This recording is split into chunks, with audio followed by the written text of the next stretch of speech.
নমস্কার, আজকে আমি বানাচ্ছি কাতলা মাছের ঝাল। তো এই জন্য কী কী উপকরণ লাগবে, এই যে ভেজে রাখা কাতলা মাছ পেটিগুলো, আর এটা হচ্ছে টমেটো আর একটা বড় কাঁচা লঙ্কা বাটা, এটা পোস্ত আর সর্ষে বাটা, আর এটা কুচনো পেঁয়াজ, একটা বড় মাপের কুচনো পেঁয়াজ।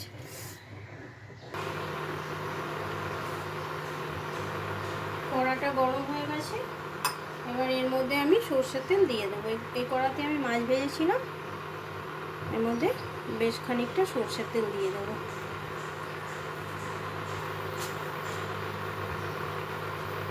তেলটা গরম হয়ে যাক। তেল গরম হয়ে গেছে, এর মধ্যে আমি কালো জিরেটা দিয়ে দেবো 1 চামচের মতো।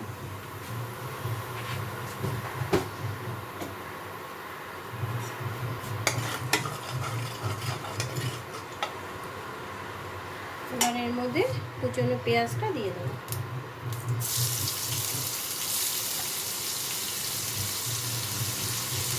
পেঁয়াজটা লাল লাল করে ভেজে নেব।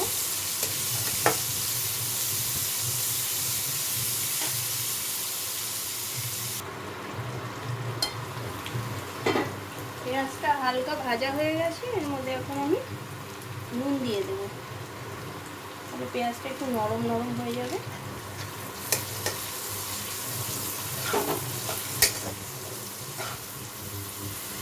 আর একটু ভাজতে হবে পেঁয়াজটা।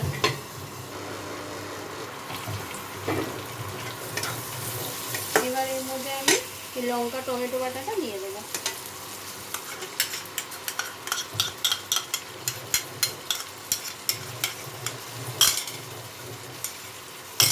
এটাও ভালো মতন ভেজে নেব পেঁয়াজের সাথে।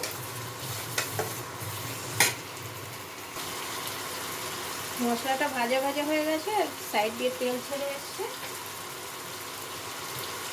এর মধ্যে এবার আমি হলুদ দিয়ে দেবো। এই যে হলুদটা দিয়ে দিচ্ছি।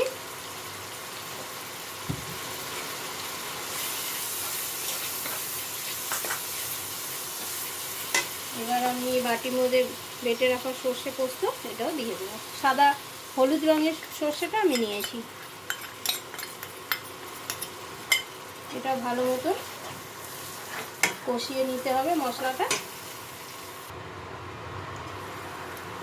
মশলাটা কষানো হয়ে গেছে, দেখুন কত সুন্দর তেল ছাড়ছে, কি সুন্দর মশলা দিয়ে।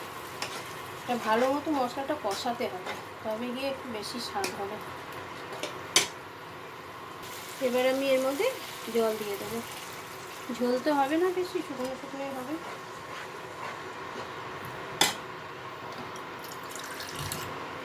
আর একটু জল দিয়ে দিলে ফোটাতে হবে। ফোটানো হয়ে গেলে মাছটা দিয়ে দেবো। ঝোল ফুটে গেছে, এবার এর মধ্যে আমি ভাজা মাছগুলো দিয়ে দেবো এক এক করে। হাত দিয়ে দিলাম।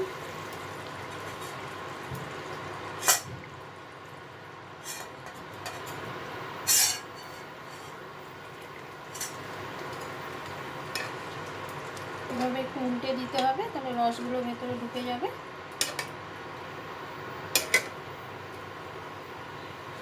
ব্যাস, রান্নাটা আমার কমপ্লিট। এবার একটু ঢাকা দিয়ে রেখে দেবো।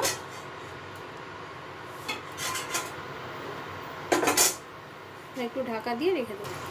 নামানোর আগে আমি একটু কাঁচা সরষের তেল দিয়ে দিচ্ছি সামান্য।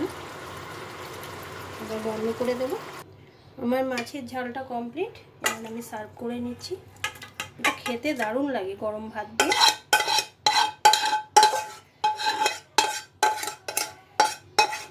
যে কোনো মাছ দিয়ে করলেই ভালো লাগে, শুধু কাতলা মাছ না, যে কোনো মাছ দিয়ে করবেন এরকমভাবে একটু রসা রসা করে করলে বেশ খেতে ভালোই লাগে।